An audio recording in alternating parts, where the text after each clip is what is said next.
Hello guys,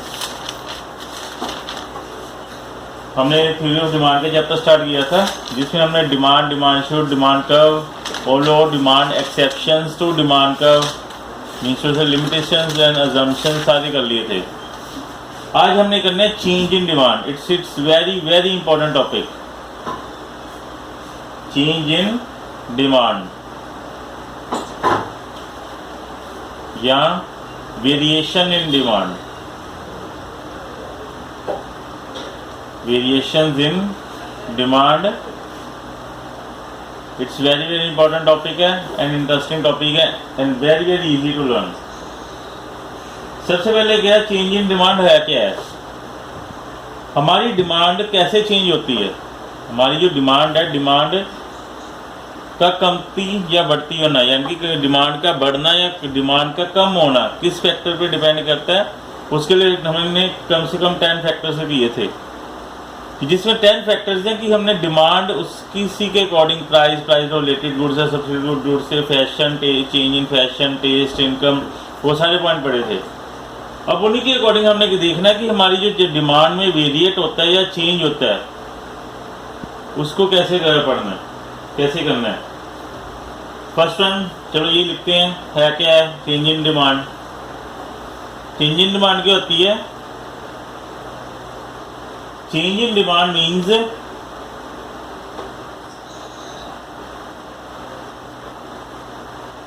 change in quantity demanded. Change in demand means change in quantity demanded of A commodity. किसी भी commodity की change होना quantity demanded के according of a commodity. Change in quantity demanded of a commodity due to what? Due to various independent factors. Independent factors affect it.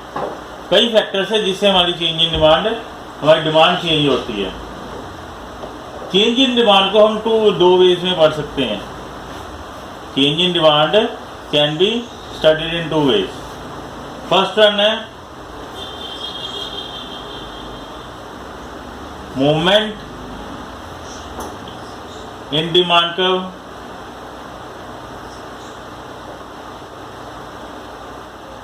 and next one है movement shift in demand curve। Demand का की movement होनी और shift होनी। ऐसे हम change in demand को दो हिस्सों में बांट सकते हैं। चेंज इन डिमांड को दो हिस्सों में बांटा जा सकता है। That will be movement along with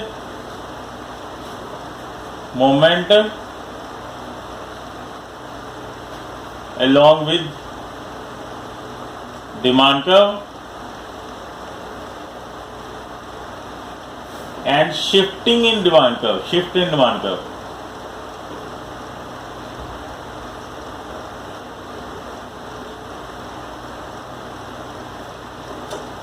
change in demand को हमने दो तरीके से पढ़ना है, मूवमेंट और शिफ्टिंग होगी दोनों में चेंज। जब हम मूवमेंट की बात करेंगे तो इसमें हमारे दो डेफिनेशंस आती हैं। जब हम मूवमेंट की बात करेंगे तो हमारे पास दो डेफिनेशन आती है। फर्स्ट वन आती है extension in demand, extension in demand, और इसमें आता है extension and contraction in demand.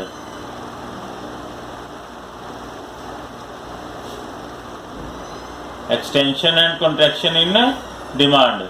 अगर मैं शिफ्टिंग के बारे में बात करूं तो शिफ्टिंग के बारे में हमने पढ़ना है increase in demand and decrease in demand.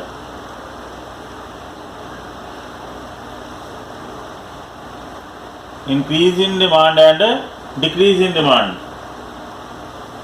अब इसका हम डिटेल में पढ़ेंगे, एक्सटेंशन, कॉन्ट्रैक्शन, इंक्रीज और डिक्रीज इन डिमांड। ये दोनों जो एक्सटेंशन एंड कॉन्ट्रैक्शन है, इसका मेन फैक्टर है प्राइस।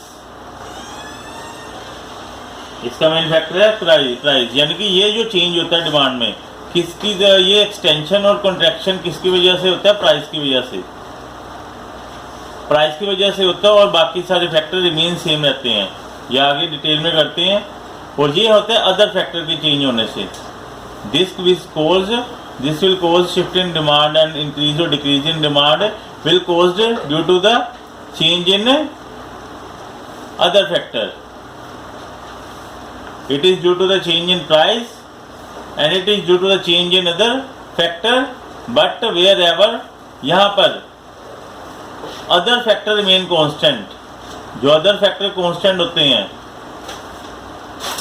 वहाँ पर price fix होता है, वहाँ पर price remain constant।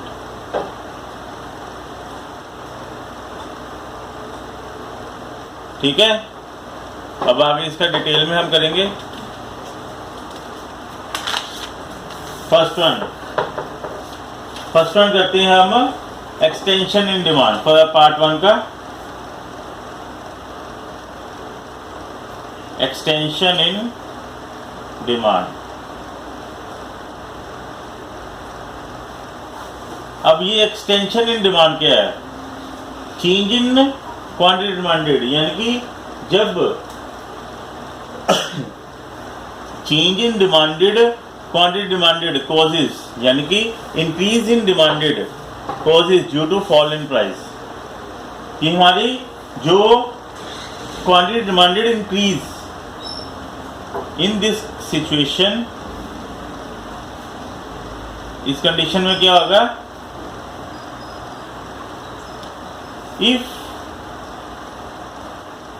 with fall in price,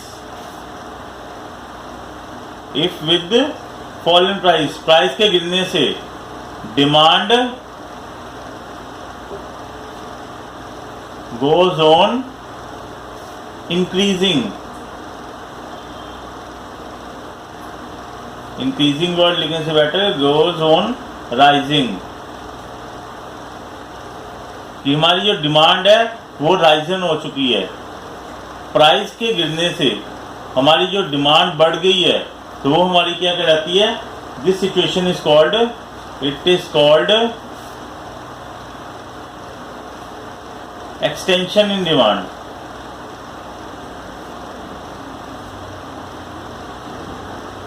but extension in demand तो है प्राइस से, but other factor remain same. other factors remains constant, बाकी जो सारे के सारे फैक्टर रिमेन्स कांस्टेंट है। जब हमारा प्राइस के गिरने से डिमांड बढ़ती है तो उसको हम क्या बोलते हैं? Extension in demand.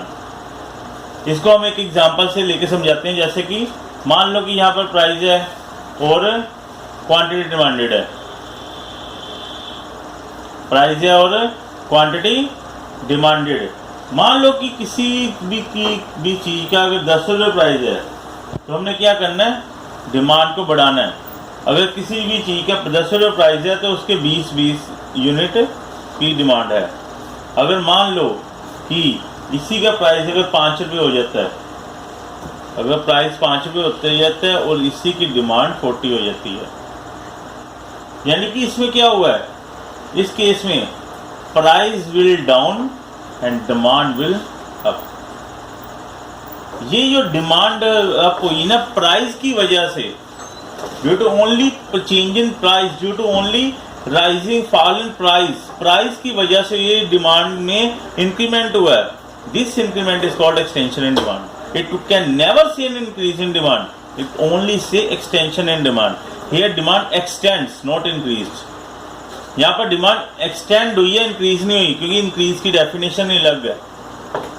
Increase in demand कभी भी नहीं लिखना। इंक्रीज और डिक्रीज का मतलब ही लग गया है। यहाँ पर जब भी लिखना है कि in this situation when the with the fall in price demand goes on rising up लिख दो, एक्सटेंड्स लिख दो। तो then it is called extension in demand but other factor remain same. अगर इसको हम ग्राफ से करें,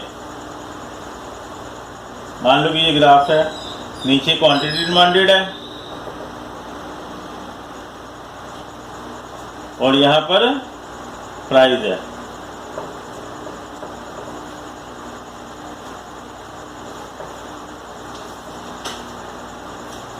मान लो कि यहाँ पर 5, 10, 20 और 40 है। 10 रुपये के पीछे डिमांड कितनी है? 10 के पीछे डिमांड है 20 और 5 के पीछे 40।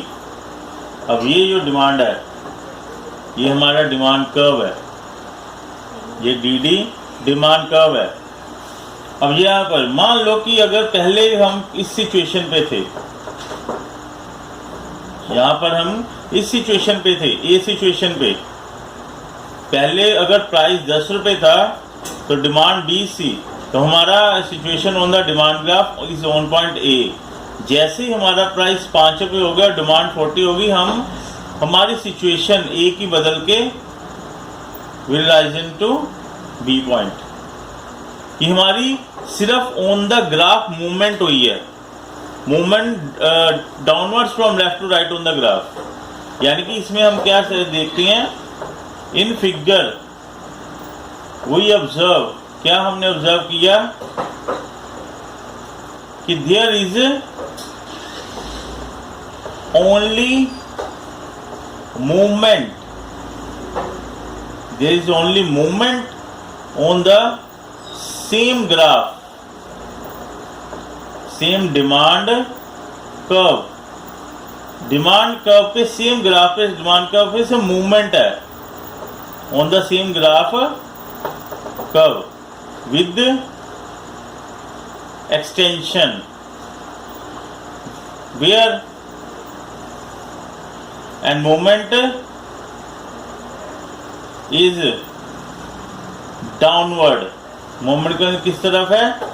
Downward from left to right, left से राइट की तरफ ये मूवमेंट डाउनवर्ड की तरफ जा रही है। ठीक है, एक पॉइंट से दूसरे पॉइंट के मूवमेंट डाउनवर्ड की तरफ जा रही है। ये हमारा क्या है? Extension in demand. It's okay.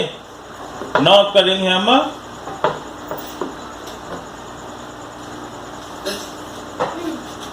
Contraction in demand.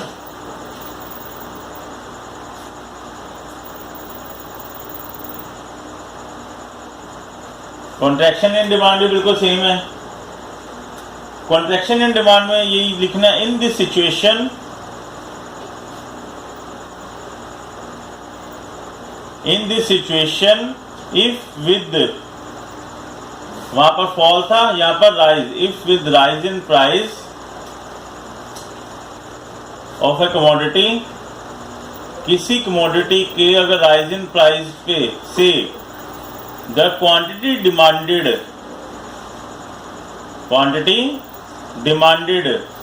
goes on,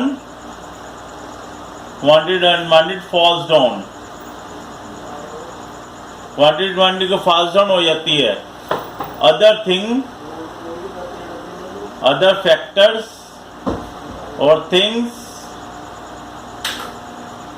remain same। Other factor अगर रिमेन सेम रहे और प्राइस से ही अगर हमारी मूवमेंट होती है तो इसको हम क्या बोल रहे हैं? This is called contraction in demand. इसको हम क्या बोलते हैं? Contraction in demand. इसी को भी हम ऐसे ही with table and with graph देखते हैं।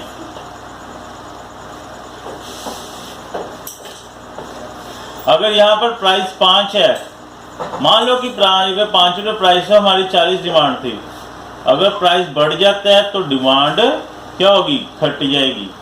यानी कि प्राइस ज़्यादा होने से डिमांड डाउन चली गई।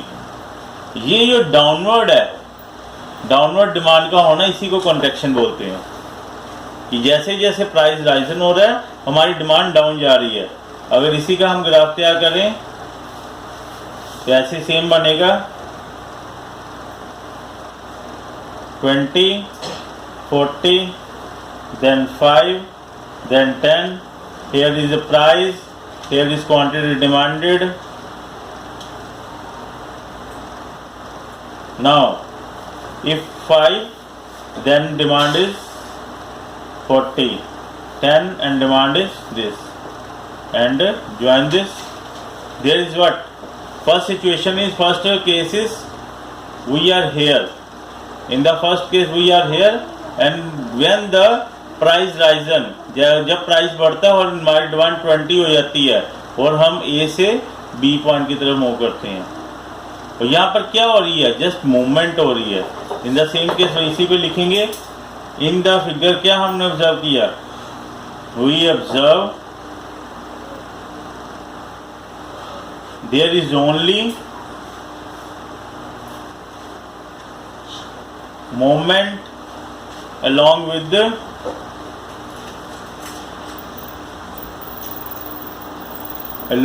demand curve upward from left to right, from right to left, sorry, from right to left, right से लेफ्ट की तरफ हमारी जस्ट मूवमेंट हो रही है। ठीक है, okay. This is extension in demand and contraction in demand. I told in the simultaneous corresponding papers only we can divide, we can differentiate between these two. What is the difference between extension in demand and contraction between demand? Point 1, point 2 में हम क्या लिखेंगे? Table बना देंगे। Point 3 में हमारा क्या हो जाएगा? ये ग्राफ बन जाएगा, और पॉइंट 4 में है हमारी ये ऑब्जर्वेशन। यानी कि इससे हम डिफरेंस एज ए डिफरेंशिएट भी लिख सकते हैं। Okay, now next topic is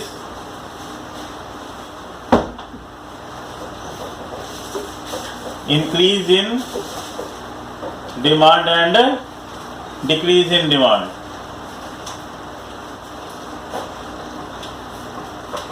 Increase in demand and decrease in demand. Now in this case, demand change.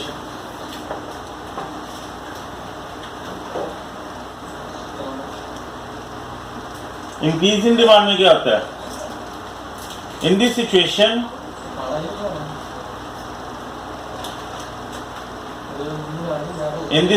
क्या होता है कि डिमांड ऑफ ए क्वांटिटी, यानी कि quantity demanded rises. Here quantity demanded of A commodity, quantity demanded of a commodity, quantity demanded of A commodity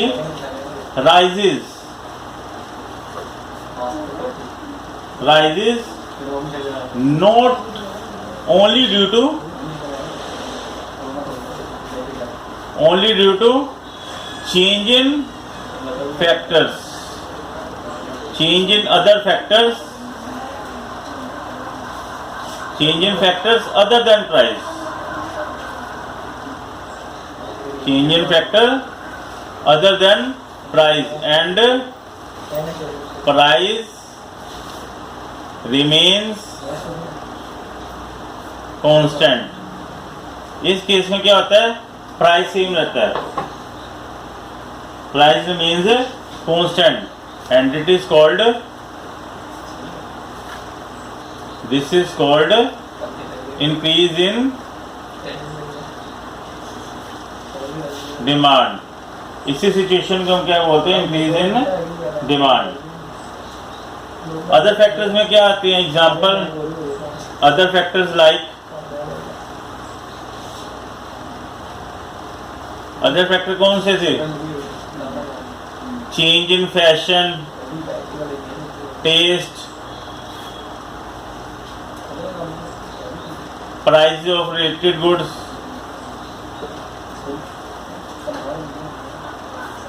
etc.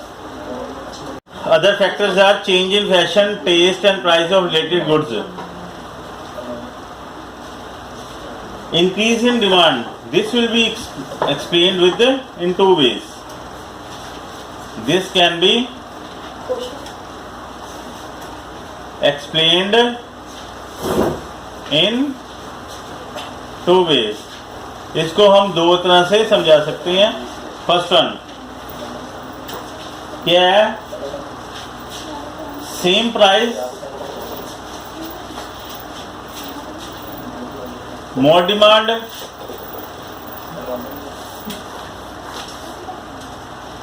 और अगर next क्या है?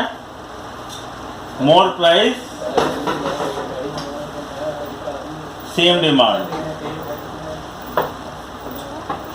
इन दोनों को ही हम क्या कहेंगे? Increase in demand. Same price more demand means if at same price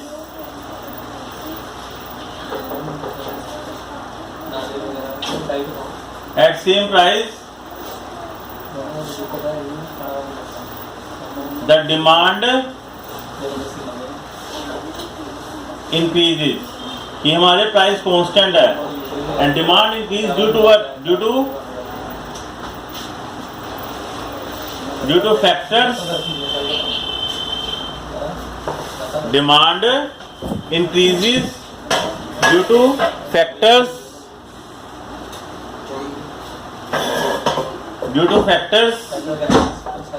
other than price.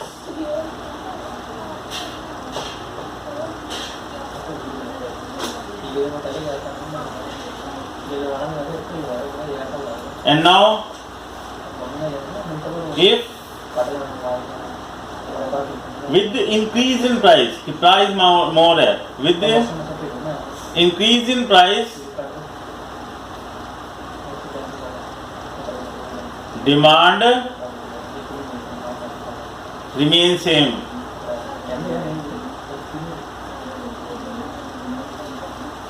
Demand same रहती है, प्राइस चेंज होता है. इसको भी हम इंक्रीज इन डिमांड ही बोलेंगे.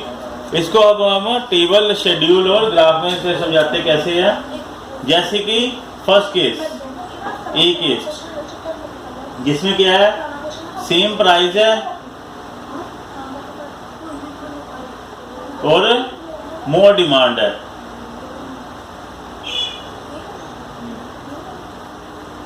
सेम प्राइस मोर डिमांड यानी कि पहले 10 रुपये रेट था और डिमांड कितनी है? 20. अब भी रेट 10 ही है पर डिमांड कितनी हो गई है? 40. अगर इसी को हमने देखते हैं दूसरी तरफ से, इसी को हम देखते हैं मोर प्राइस और सेम डिमांड. मोर प्राइस सेम डिमांड यानी कि अगर 10 रुपये रेट था, हमारी क्वांटिटी 20 थी, रेट चाहे 20 हो गया पर डिमांड वही की वही है. इस केस में अगर इसी का हम ग्राफ बनाते हैं, दोनों सिचुएशन में अगर इसी का ग्राफ बनाते हैं तो हमारी क्या होगी? ऑब्जर्वेशन क्या होगी? अभी इसको देखते हैं कि इसमें और इसमें क्या डिफर था. प्राइस, क्वांटिटी, यहाँ पर लिख लो 10, यहाँ पर लिखो 20, यहाँ पर लिख लो 20 या यहाँ पर लिख लो 40. अगर मान लो कि हमारा 10 रुपये, पहले इसी के अकॉर्डिंग चलते हैं, पहले 10 रुपये रेट था तो प्राइस कितना है? हमारी कितनी है? 10 रुपये रेट पे हमारी डिमांड है 20. 10 रुपये रेट पे 40 डिमांड है. 10 रुपये रेट पे ही 40 डिमांड है. यानी कि अगर इस केस में हम बताते हैं पहले हमारा ग्राफ ऐसा था, वैसा आगे बढ़ रहा है.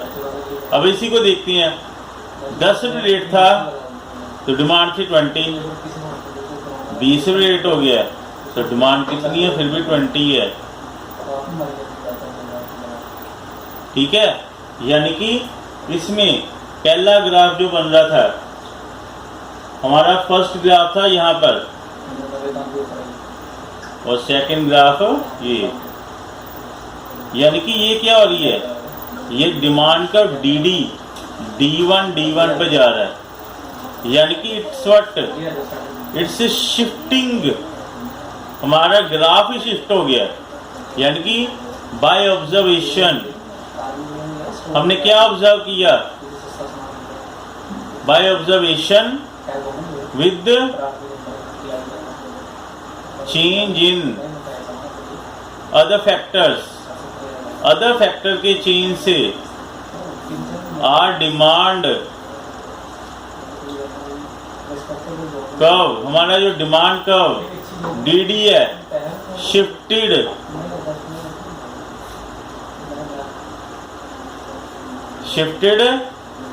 Upward, it's upward shifted upward from left to right as D1 ठीक है। ये हमारी होगी D1 नया ग्राफ बन गया। ठीक है, अब हमने लास्ट में टॉपिक इसी का decrease in demand,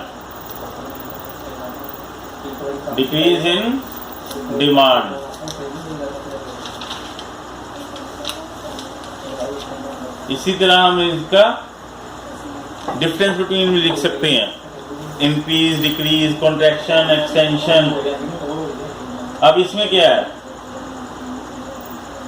if quantity demanded of A commodity, quantity demanded of a commodity, quantity demanded of a commodity falls,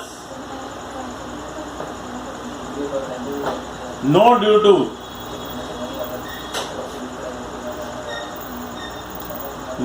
to change in price,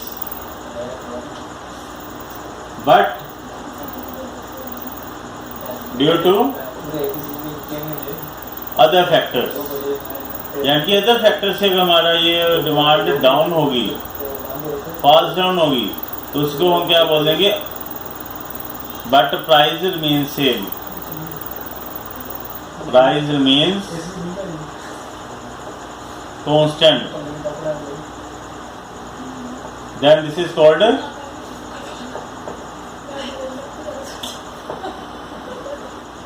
is called decrease in demand.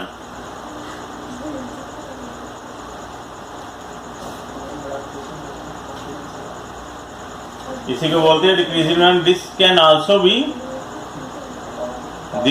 Also be explained in two ways. इसी को हम दो तरह explain कर सकते हैं।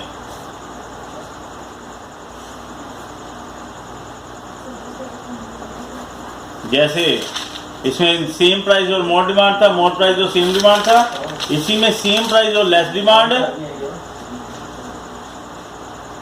Same price and less demand,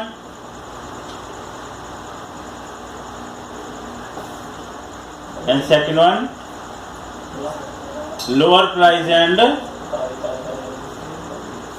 same demand.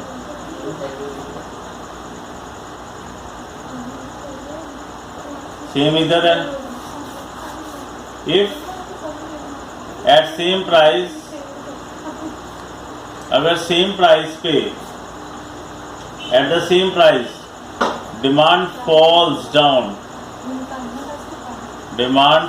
Down due to various other factors,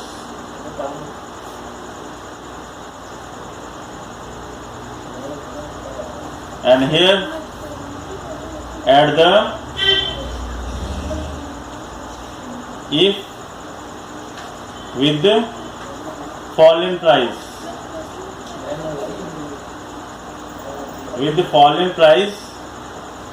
demand remains constant।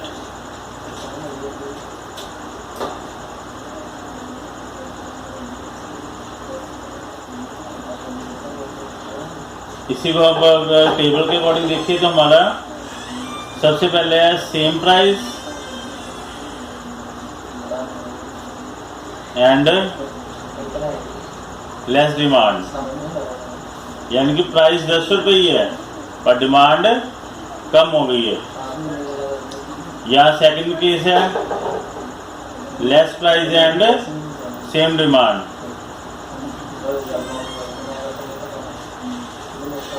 यानी कि अगर प्राइस 10 का 5 हो गया, उधर डिमांड सेम है। इसके अकॉर्डिंग अगर हम ग्राफ करते हैं वैसे ही बनाओ 20, 40, 10 एंड 20। पहले 10 का 40 और 10 का 20, ठीक है। 10 का 20 एंड 10 का 40 एंड देन 10 का 40 एंड 10 का 40 है एंड 5 का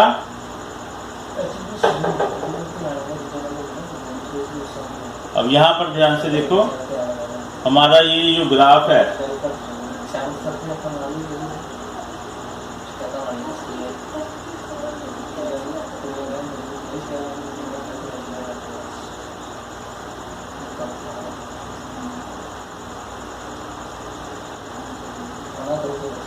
(10 to 40, 10 to 20, then 10 to 40 and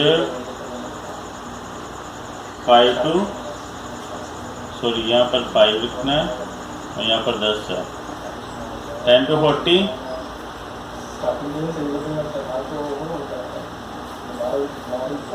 sorry quantity demanded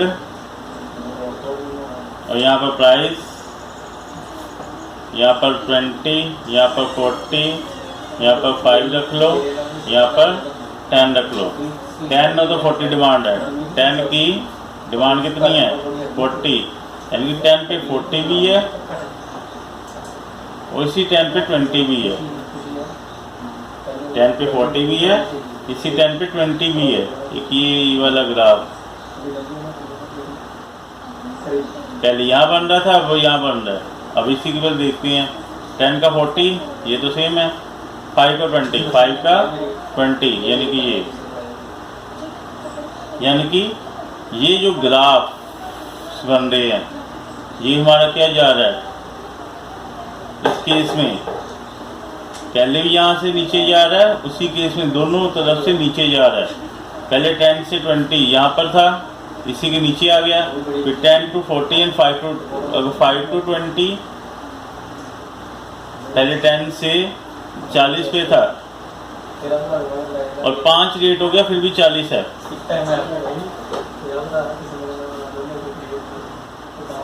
यानी कि अगर हमारा ये डिमांड कर्व ये यहाँ पर बनेगा, सभी ये डिमांड कर्व हमारा क्या जा रहा है, डाउनवर्ड जा रहा है।